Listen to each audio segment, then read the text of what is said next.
dans la Bible de manière plus mature, plus éclairée, avec beaucoup de réflexion pour le suivre, pour être vraiment en communion avec lui. Et grâce à cette lecture beaucoup plus mature, j'ai encore plus pris conscience de l'amour qu'il avait pour nous et du sacrifice qu'il avait fait pour nous. Et donc le baptême, en fait, ça me permet de concrétiser cette communion que j'ai commencée voilà, il y a quelques mois. Donc je vous remercie. Merci. Voilà. Yes. Moi, je vais dire pourquoi je me baptise aujourd'hui. Je me baptise aujourd'hui parce que tout au long de ma vie, Dieu a été présent. Du moins, je l'ai constaté depuis que je suis venue en France en 1982. Et il veille sur moi et pourvoit mes besoins chaque jour. Alors c'est pour le remercier.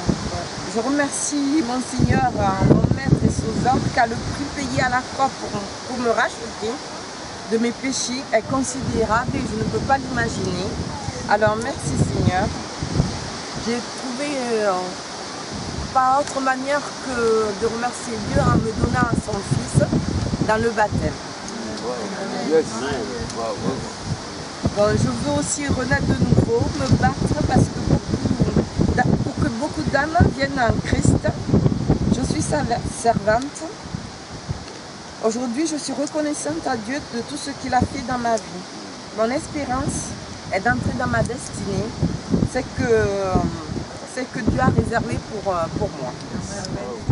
Quand je livrerai même mon corps pour être brûlé, si je n'ai pas l'amour, cela ne sert à rien. L'amour est patient.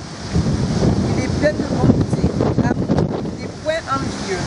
L'amour ne se vante point. Il ne semble point d'orgueil. Il ne fait rien de malhonnête. Il ne cherche point son intérêt. Il ne s'irrite point. Il ne soupçonne point le mal. Il ne se réjouit point de l'injustice. Mais il se réjouit dans la vérité. Il excuse tout. Il croit tout. Il espère tout. Il supporte tout. L'amour ne périt jamais. Et je finirai par vive l'amour. Amen.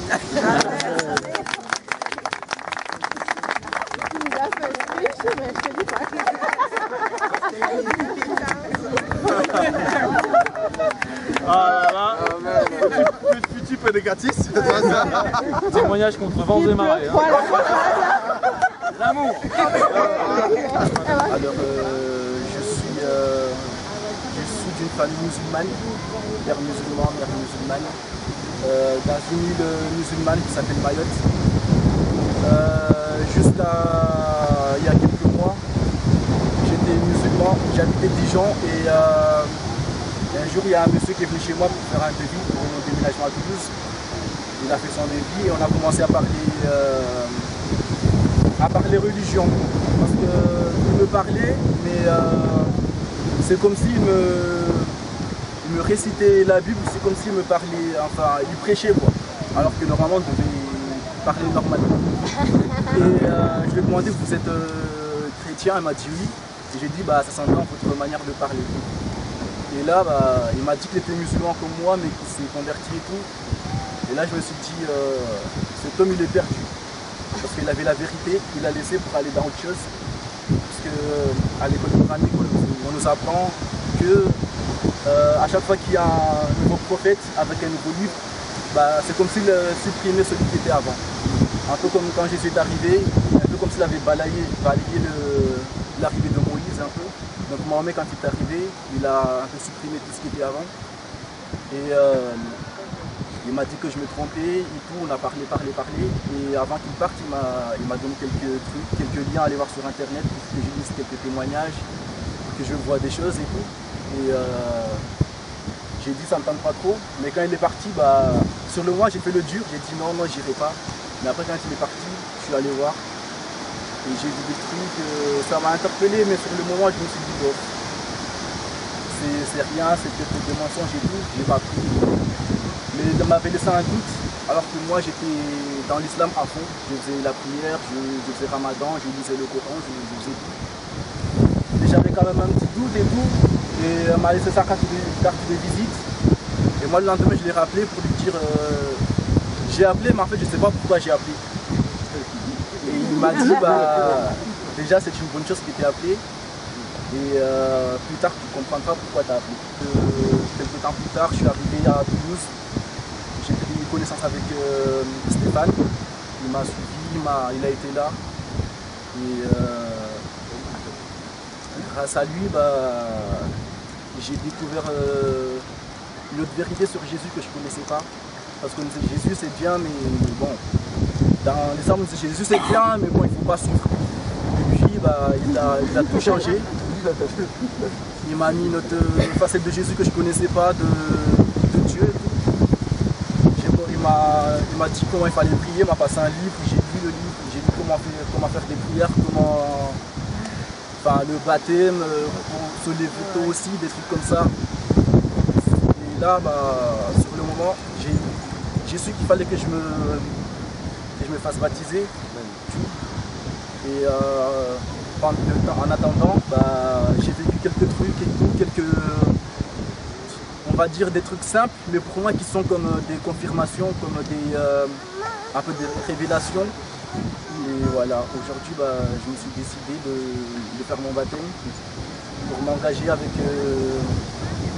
Jésus et dire aussi que, une fois j'ai envoyé un texte à Stéphane pour lui dire que mon temps d'essai était terminé et que maintenant je voulais officialiser la chose. Et voilà. Je suis désolé parce que je ne savais pas qu'il fallait faire un discours, on l'a vu dans la voiture.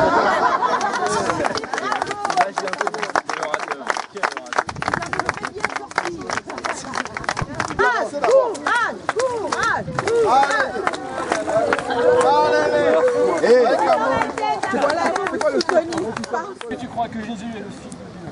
Oui. Est-ce que tu crois qu'il est mort sur la croix pour tes péchés? Oui. Est-ce que tu crois qu'il est ressuscité d'entre les morts? Oui. Est-ce que tu veux marcher avec lui comme un disciple chaque jour?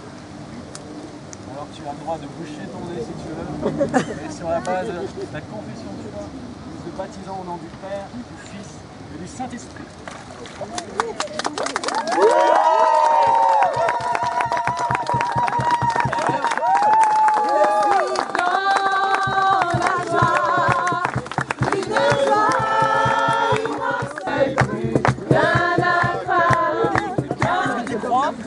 Que Jésus-Christ est le Fils de Dieu? Oui, je crois que Jésus-Christ est le Fils de Dieu. Est-ce que tu crois qu'il est venu sur la terre pour porter toutes tes fautes afin que tu sois réconcilié avec Dieu?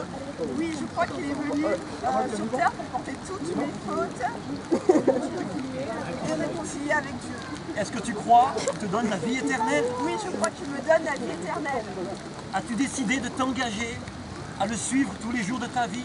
Oui, j'ai décidé de le suivre tous les jours de ma vie. Confession, Nadia, nous te baptisons au nom du Père, du Fils et du Saint-Esprit.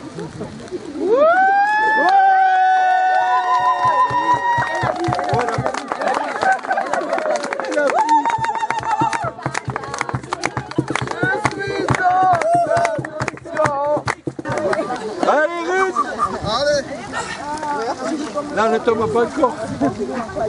Attends, je pars. Allez, est-ce que tu crois que Jésus est le Fils de Dieu? Est-ce que tu crois qu'il est mort pour tes péchés? Est-ce que tu crois qu'il est ressuscité d'entre les morts? Oui, je crois qu'il est ressuscité d'entre les morts. Et est-ce que tu veux marcher avec lui tous les jours de ta vie? Je veux marcher avec lui tous les jours de ma vie. Alors comme ta confession de foi est bonne, nous avons l'honneur et le privilège de te baptiser au nom du Père, du Fils et du Saint-Esprit.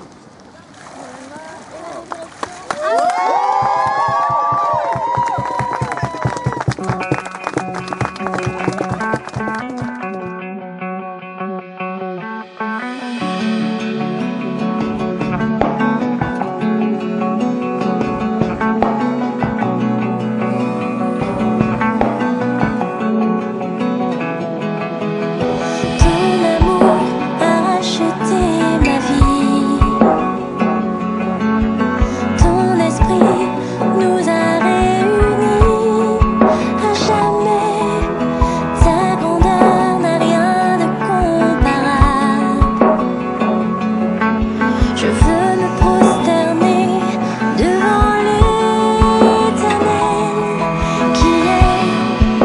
cœur.